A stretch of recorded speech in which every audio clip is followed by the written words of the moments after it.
Thank you very much. It's a great pleasure to be here, and I'm already enjoying my work with the orchestra. Lovely. Let's talk a little bit about the program we're going to conduct here at the concert.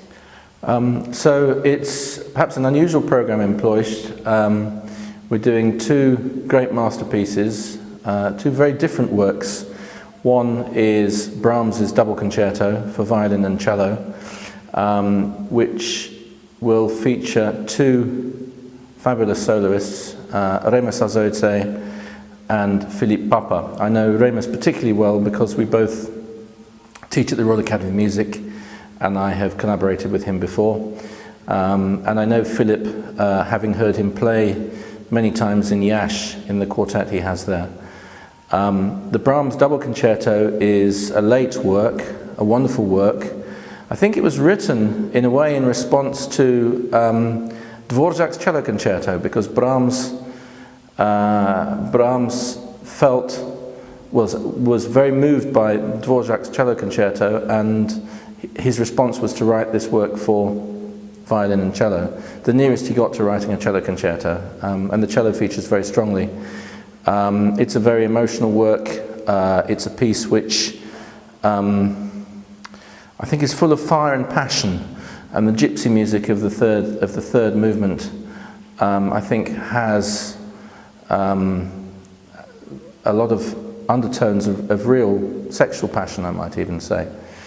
The Planets, of course, is perhaps the most well-known British work on continental Europe, The Planets. And we're lucky to have you here, a British conductor, conducting a British piece. It's amazing, and we believe it suits you amazingly. Yeah, well, it's a piece that I've done many times before, and it's always a great pleasure for me to do some of the British music which I love in countries where perhaps it's not so well known. I've done a great deal of the music of Elgar, particularly in Romania, also in Russia and Turkey, Czech Republic, Poland,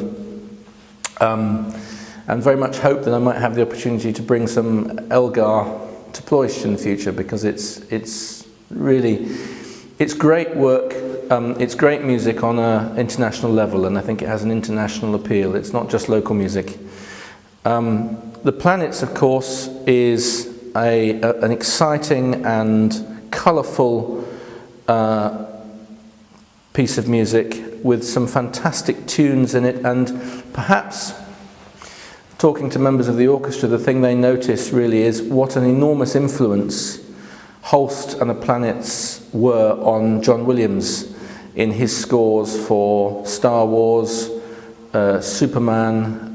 We've talked about a lot of that late 20th century film music, which essentially plunders Holst's score for a lot of its music. Today I noticed something from another sci-fi serial, can't think what it's called now, I'll think of it in a minute.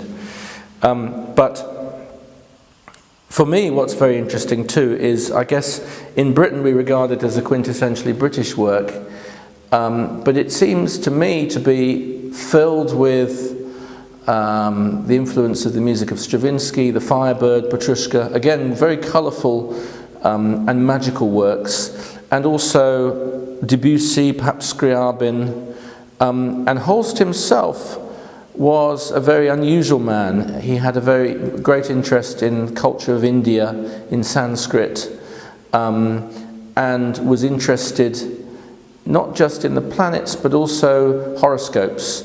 And there's a mixture of horoscope and planets behind the inspiration of this work. It was also written during the First World War, and I think you can hear something of that in some of the movements. Mars, for example, the bringer of war. What do you think about our orchestra?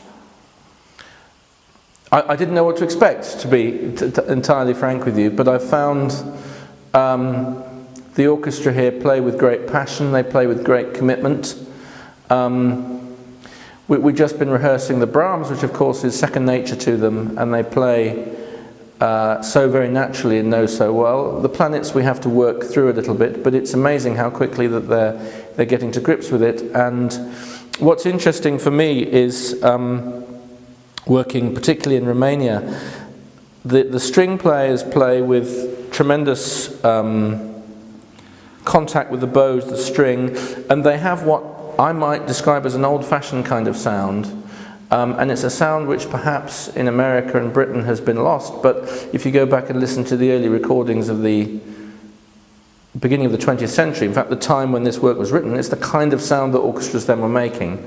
So I feel we can give a really sort of authentic performance, and it's sort of, this music finds its natural home in a way with an orchestra in Romania.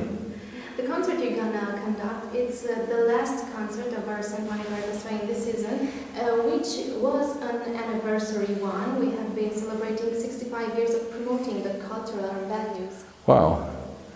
Well, I think a city like Ploiesti is very lucky to have an orchestra like this.